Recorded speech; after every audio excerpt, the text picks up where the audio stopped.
Today, our special guest is all the way from Bangkok. That's why I'm an hour late launching this today, because I completely screwed up the time difference, which should be something I used to be used to after being in Singapore last year. So we're talking to Christopher Manning from Bangkok. He is head of marketing for the Chameleon Group. We're going to talk about that a little bit. It's a big startup that he's just joined. Founding and managing director of the Gastronoma lifestyle, and I'm going to keep screwing that name up for sure this whole time.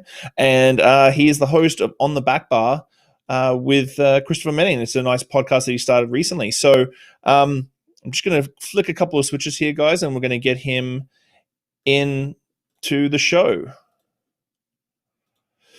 Welcome, Chris. Thanks so much. Hi. Good morning from Bangkok. How are you doing, Mr. Soole? I'm doing very, very well. So what's the weather like there right now? It's hot. It's always hot in Bangkok. Yeah, we kind of go from summer to summer. And other than sort of 3 months of torrential rain, it's sort of constantly jump from aircon to aircon. But it's not too bad right now. Yeah, I think I was there. It would have been a couple of months ago in 2019. So I think it was about September, October. So I obviously just joined the torrential monsoon season because, well, I remember it just raining and flooding and everything. And so I had a great 48 hours there. So let's kick it off. If you've ever listened to my podcast, I love origin stories. So I'm always curious at what got you started in the game? Where was it? And why did you get into it? Sure. Okay. Well, I hope you got a bit of time to listen. So I've been in hospitality for just over a decade, about 11 years now. And as with most people, and a lot of people on my show and your show probably, I fell into it. And it was very much a case of starting in a dodgy student bar, pulling pints, not making much money, but just really enjoying it. I kind of wanted to be part of that sort of, fun environment, with all my friends. But what quickly happened is I realized I did have a passion for it, for food and drink. And it got to the point, I think I was a couple of years in, where I realized, okay, if I want to go further, I should step this up. So I went to university in Brighton. Brighton's in the south of England, south coast, closest you can get to France as possible, basically. And I had a great time. Brighton's a really small city, but the food and drink scene there is incredible. And I ended up joining a cocktail bar called Shuffle, which was a flair bar. And I was absolutely terrible. I never did good at all. Like the guys I worked with for 3 bowls at a time. Yeah. But what was really good about that bar is they had a list of 120 recipes. And it's quite a gruesome sort of training. You had to memorize everything, with written tests. But that just started the clogs moving, So by a year in, I wanted to go a bit further. And I started in a place called Hotel de Van, which was a boutique hotel with French-inspired cuisine. But they had a great bar. And the guy who ran it at the time, Ben Manchester, had amassed a collection of, I think it was probably 200, 250 spirits. So I just was bombarded with all this information. And between Shuffle and Hotel de Van, my knowledge just grew and grew and grew. So a few years into there, I actually got headhunted by a place called Gravetie Manor. So Gravetie is it's a beautiful 15th century manor house in Ashdown Forest. For those who are listening in the UK, they might know Ashdown Forest is where Winnie the Pooh was written, the yellow bear. So it was actually a living position. So it really was in the middle of nowhere. We lived in with about 30 other staff, and I was the bar and lounge manager. And at the time, they didn't have a bar really. It was sort of more just gin and tonics, wine.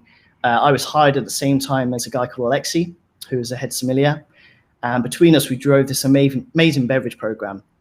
And I remember the time when I started, there was I think through the year, they sold 500 cocktails. Oh, wow. And by the time we put this program in place, we got up to about 6,000 a year. So we really did well. That cocktail menu also got to Imbibe Drink System of the Year, which gave me a lot of exposure, access to the sort of bar community in London. So I think it was during that time where just everything really kind of started going quite big in my life for hospitality. I was attending a lot of trade shows. I was part of competitions. I started traveling. I went to France to visit Hennessy, Champagne as well, Taittinger. So that was sort of it. But it got to the point where I wanted to see more. I'd been in the UK for such a long time. I knew that outside of the UK, food and drink was a lot bigger, and especially the beverage scene. But backtracking a bit, I actually did a bit of backpacking when I was younger, and went to Southeast Asia, as you do. And I remember I started in Bangkok. And what's quite funny about Bangkok, a lot of people, they come here, they go to Khao San Road, which is sort of the backpacker party central.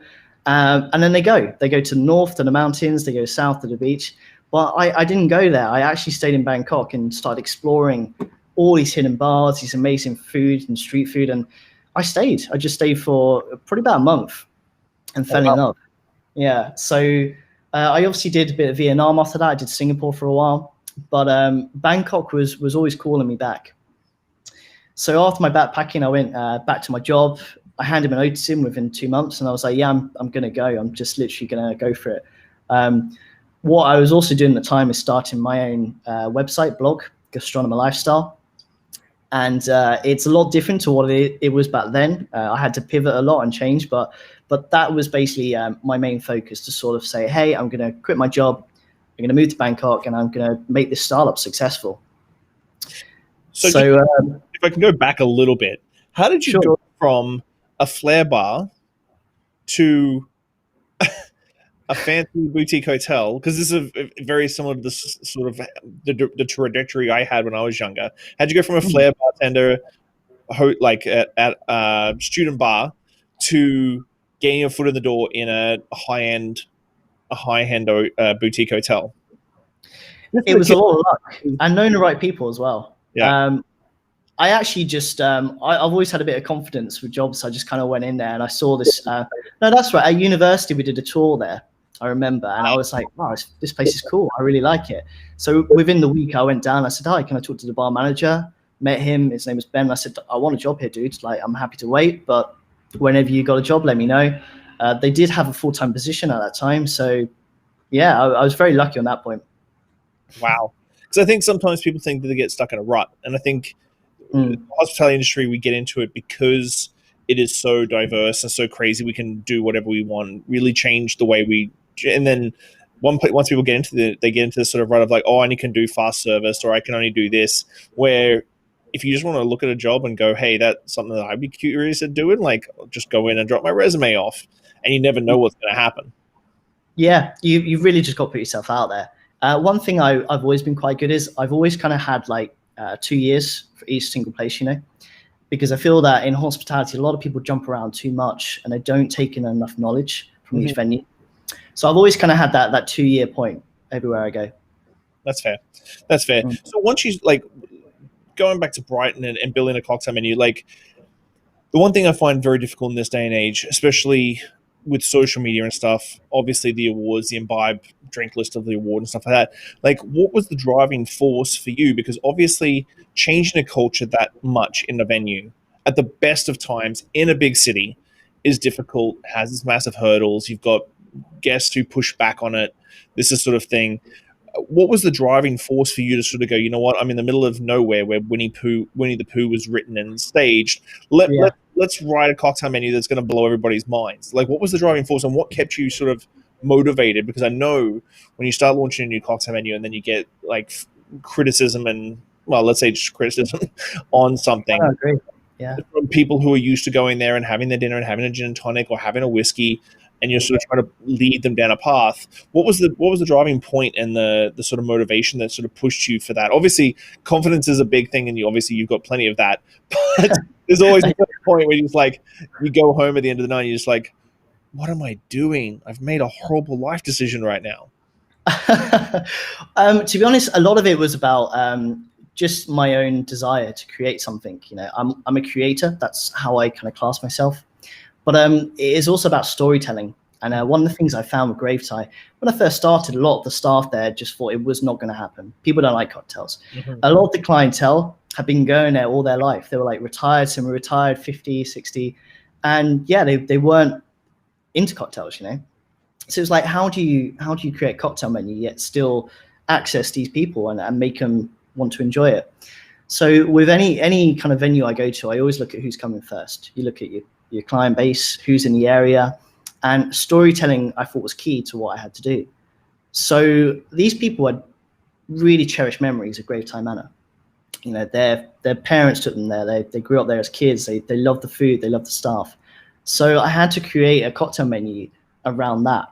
So actually, each signature cocktail was based on an area in the manor.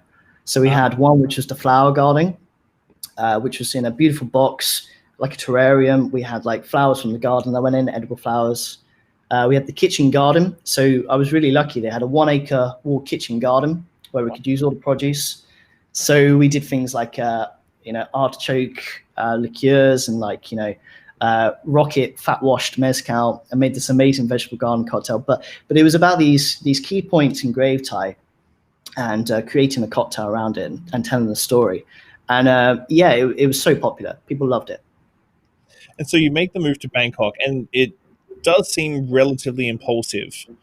You've already launched your website, your blog, then you move across the world, and Bangkok's cocktail scene is definitely picking up. I think Southeast Asia gets a lot of attention because it's so big, so massive population. But I still feel like the cocktail scene and the culture in Singapore, including Singapore, is still very young and very youthful. Like you think about Singapore and what the first cocktail bar is only, like the very first, cocktail bar, 28 HK it's just gone 10 years old now. And that's a very young culture in comparison to San Francisco and New York, but there's a ton of attention in that area that they get for it. So what was the driving force to make you go to Bangkok? Now, fair enough, you backpacked and you enjoyed it, but to move the whole entire life from Brighton to Bangkok is that's actually the title of your autobiography right there, From Brighton to Bangkok. Yeah, right. What was the real push behind it? Yeah, so I mean, quickly on the industry in Southeast Asia, there's I agree, it's a very young market, but it's sort of grown exponentially. It's incredible to see some of the talent, some of the bars that are rising here. They really are world class, and we're lucky in Bangkok to have 4 of the Asia 50 best bars here. But it's just grown so fast, and I think these bartenders just have such a thirst for knowledge and have created amazing things. Singapore was sort of the main start of all that, and it kind of spread out.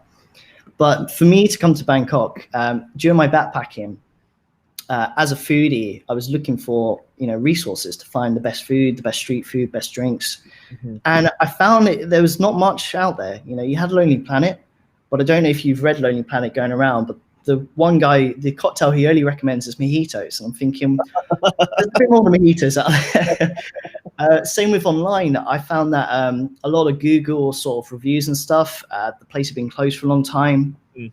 There's also a lot of publications which do paid sort of content, and I've never been to the venue. Yeah. And I was finding this a lot. So that was sort of a big drive for my blog. And it was also the drive why I wanted to come to Bangkok, because for those who haven't been here, it's a melting pot of cultures and rich diversity and food. You'll be on the corner having chicken rice, and then around the next corner, there's like a Michelin-star restaurant on the 35th floor of a skyscraper. It's like really that diverse. So I thought it was like the perfect place to start, And so how did you change? You said that you sort of pivoted with the blog and the website once you moved to Southeast Asia. How did your mentality towards it change? Oh, yeah. I mean, I was very naive going into it. Very naive, firstly. Starting a website and a business is tough. It always is, especially when you don't really know where it's kind of going. It's kind of, it's always organically grown. Mm-hmm. And I think one of the big challenges I had was actually building a website. I originally hired a team to build it for me. What that happened is there was a lot of problems down the line because it wasn't the way I wanted it. Mm-hmm. This year during the lockdown, I actually just scrapped it all, started again, built it all myself. Oh, wow. So there was a lot of things I had to learn. And, the whole journey has been like a huge learning process. You kind of, you want to do something, but you have to go back and take it apart, And that was a lot of what I've been doing over the last couple of years. So also understanding what it was I wanted to give. At first I thought, well, it's just a blog, people will read it, but there was a point where I had to sort of adjust what I was giving. What am I giving to my readers? What can I give back? Mhm. How am I useful? So a lot of that kind of happened as well. So with the blog, obviously, what year did you start the blog? Yeah, so I started 2018 now. Yeah, so a few years. But go. So with a passion project like this, like obviously I've got a couple of passion projects that I've been doing for about the same time too. And you get to a stage where you're like, okay, there's only so much alcohol I can buy out of my own pocket before like you got to start figuring out how to monetize your passion, which I think is a difficult thing in our industry because we do it so for passion. Like we're creatives, we're passionate people. We're like thinking about money is like usually the last thing on our mind. It's like, oh, okay, well, I'm going to do this, this, and this, and give the industry this way and this way and this way. But then you get to the end of the month and like, oh, I got bills to pay. How is a balancing act between a passion project and also trying to like figure out a way to like monetize it and keep it going? Because without it, you can't, without money and funding and revenue, you can't keep pushing and putting 40, 50 hours into a project like this. 100%, yeah. And this is one of the reasons why I was naive, because I quit my job and thought, oh yeah, it's gonna be great. I'll do it in a couple of months. Flashback 2 years, now we're like, still going. But for anyone who's doing a startup or has an idea, I would definitely say keep your job until you feel it's ready. I did not do that, and somehow I made it here. But I think monetization is definitely important, especially if you want to have it as your full-time venture. A lot of how it's grown now. So for those who are listening or will be listening, go to gastronomerlifestyle.com. It's an incredible online publication. So it's evolved from a blog to that. And now we actually have an online directory of restaurants, bars. You can go into Bangkok, find from street food to Michelin-star restaurants. We have bios, links to book. We also do in-depth content from my podcast, also like cocktail recipes. So there's a lot of in-depth content there and quite useful information as well. But monetization was important, very true. And when you have sort of anything digital, it usually comes down to A, sponsored content, or B, advertisement. So I'm quite lucky. I have a lot of different routes of monetization through the site. A lot of it has been with the partnerships I have. So Agoda, people can book hotels through Agoda once that's set up. I haven't done it yet because no one's traveling. so I had to wait, really.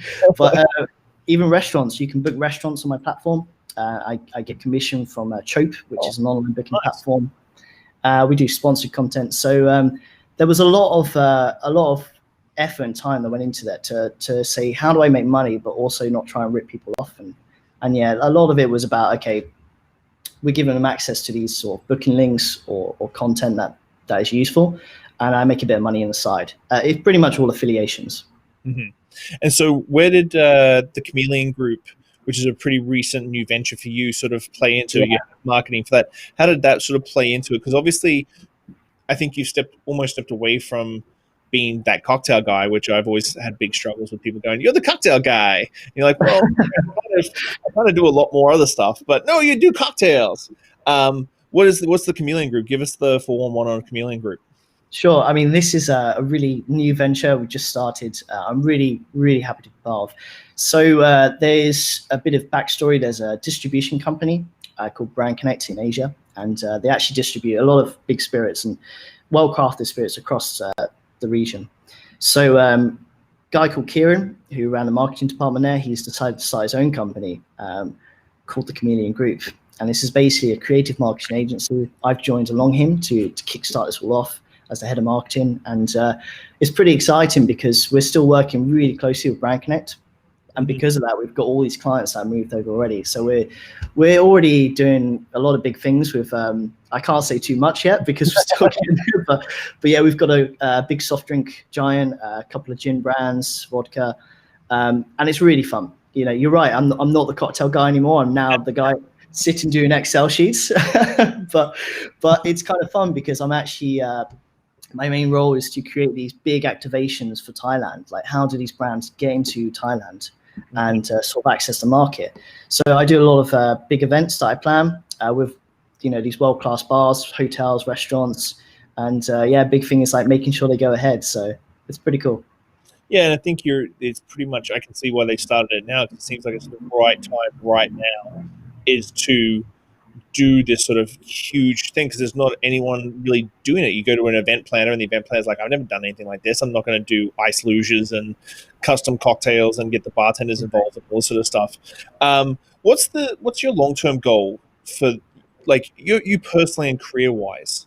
Like, what's the long-term goal with Gastronomer? Because I think in my head, I've got it in my head what I think you want to do long-term, with it being a big food tourism sort of platform. But what's the long-term goal? Yeah, so the big thing is I want it to be the number one resource for food and drink tourism. I want people to have that when they go to another country. And there's lots of channels I want to kind of implement in the future. A digital guidebook that you can download to your phone, which will be like a yearly guidebook saying the best places to eat, drink, and sleep, essentially. A lot of the things I want to do as well is sort of celebrate food and drink tourism more. One of the big things I'm planning this year is a food and drink award ceremony to sort of rival some of the competition that's out there already, because I feel, without naming names, that some of these big giants that are already doing it, they've lost a lot of faith in terms of their process. It's not transparent anymore, and I think a lot of people realize they're sort of pay to play. So I kind of wanted to challenge the status quo. And actually, it's going to be quite cool near the end of the year. But the big part of it, it's going to be public vote, is the majority of the sort of driving force. There will be judges, which will be a lot of influencers or people in the industry. But I think it should be public vote. I really do, because I think having that transparency and just collective community doing that is so much more better. With these lofty goals going forward this year, obviously 2021, no one really knows what's going to happen. Are we going to be able to travel? Are we not going to be able to travel? Are we going to be able to leave the country? We're about to be locked down again here in Canada. Do you find that dealing with big government-run DMOs, that we were talking about this off camera, the destination marketing organizations, the tourism bodies that do fantastic pictures of Bangkok and talk about food culture, do you think they take it as seriously as they do with the hotels and the cruise ships and transport and that sort of thing? A little bit better in Bangkok compared to other places, I think, because food culture is such a big thing here, but probably not enough. And I think, food and drink tourism is such a big thing these days. People literally travel for gastronomic experiences. A lot of the budget, I think it's something like 70% of people's budget goes on food and drink experiences now. And it's such a under-marketed sort of industry, and it's something I'm really trying to be part of. And we've got some boards like the Tourism Authority of Thailand, which I'm talking to at the moment, and to hopefully do some really cool things with. But yeah, I think there definitely needs more of that. We're also planning a bit of video content. We want to do these sort of mini documentary series about what it's like to work in the F&B scene here, or street food tours and stuff like that. So hopefully, with me, Gastronomer Lifestyle, and the boards, if they're open to it, I can really push this a lot further. So people ask me this all the time. How do you find time for it all? Because you do the podcast. We haven't even talked about on the back bar. Like, how do you find time to juggle a number of things? Because doing a food and drinks awards and a yearly guidebook is no mean feat. No. I mean, even the website takes up so much time. But yeah, I have to really juggle a lot. I'm kind of used to it. I've always kind of had that. I always want to do stuff. I'm constantly creating and moving, and it's it's what keeps me alive. I have to be hungry to create. It's tough. I have to be very regimented these days in terms of my sleep, my diet, how much I drink, because it's very easy to slip into a rut, as we mentioned earlier, and you sort of if you don't look after your body, your mental energy goes, and you kind of have to really focus on that. I've always got a notebook with me, constantly writing notes down, and it's just, I think it's that drive and hunger to want to do stuff, And where do you think this comes from? When did you launch On the Back Bar, the podcast? Yeah, so I launched pretty much when I came to Bangkok, actually. Yeah, so it's very new. We're early on to episode 35, I think, now. So yeah, it's very new. I've been learning as I go. You were a big inspiration, your podcast, so thank you for that, man. And it's nice to be on the show, to be able to say I've got there as well. But yeah, that's gone really well as well. I didn't expect it to be so popular. we've had some amazing guests, which I never thought we would either. So yeah, it's kind of good. And I kind of separate my weeks now. So every Sunday is my podcast day. Okay. I might record in the week, but Sundays where I edit, where I do my artwork and go out from there. Do you do one a week? I try to. Yeah, it's been tough recently, but yeah, usually it's once a week, once a fortnight. And yeah, I mean, recording wise, usually I'll do 2 or 3 in a week, and then I can pace it out. That's sort of the ideal situation. But it's also tough. Like I've had to record at 3 a.m. before because someone's in America and they've just finished work, and it's the only time I can talk to them. Well, it's like it's 8:30. It's 8:30 in Canada right now. Right. Yeah. So if it was on the East Coast, we're talking like 11:30, almost midnight. So yeah, I do find the same thing. Like I thought about this in 2020 with the podcast. I was like, you know what, this year I'm going to really knuckle down and do my live streams on a very particular day and time. And then I started reaching out to like yourself. I want to do Jake Berger as well. And I'm just like, well, that throws that out completely out the window, because that everybody, as soon as you go outside of North America, you're screwed. You can't do a set. Right. You can't do a set time. You can't do a set day. Do you think that the podcast is a really good value add? I found at the end of 2020, I've actually started getting consulting gigs and stuff out of my podcast. Do you think it's just another layer of, like you were saying about video, doing documentaries and stuff? Do you think it's just another layer of information to get the word out? 100%. Yeah. I mean, it's a resource. Really, I created it for people in the industry to learn, and I'm learning as I go, which I love about it. And for those who don't know, On the Back Bar podcast, it's a drinks podcast focused on mostly the beverage scene. But what I love about it is that each episode is so different, so unique. We talk about some incredible things, like Camille Vidal was on talking about healthy hedonism, non-alcoholic beverages, your well-being. And then we go over to Philip Duff and we're talking about the history of Geneva. And, it's always, every episode is very different and unique. And, what's, for those who are going to listen, I would say don't start from number 1 and work your way up. Just choose which one you think is most relevant to you right now, Do you have a fanboy out? Huh? Do you have a fanboy out? I fanboy out hard. Like when I did my 200th episode with Dal de Groff, like it's it's freaking Dal de Groff. Like, yeah. Julie Reiner.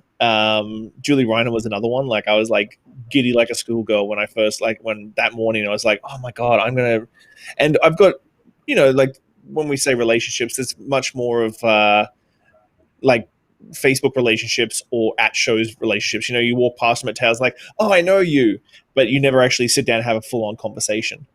But yeah, I still fanboy out. I'm still, whenever I sit down with Duff or anything like that, I'm still that 26-year-old Australian kid who came to Canada and knew nobody, and I have an opportunity to like interview Dal de Groff. There's definitely been some people which I just never expected to be on the show, and I was like, I always have this like list of people that I want to come on, and it's like, okay, this is the wish list. Yeah. And I found that pretty much everyone I've reached out to have been so open to it, and be like, yeah, of course we'll come on. And Salvatore Calabrese was pretty cool. Caroline Rosen, president of Tales of the Cocktail, I never expected her to come on, but she was great. We were talking about gardening and stuff. Really cool person. So yeah, I'm really sorry to pause this, but I have to put my laptop on charge. I should have done that before. 1 second.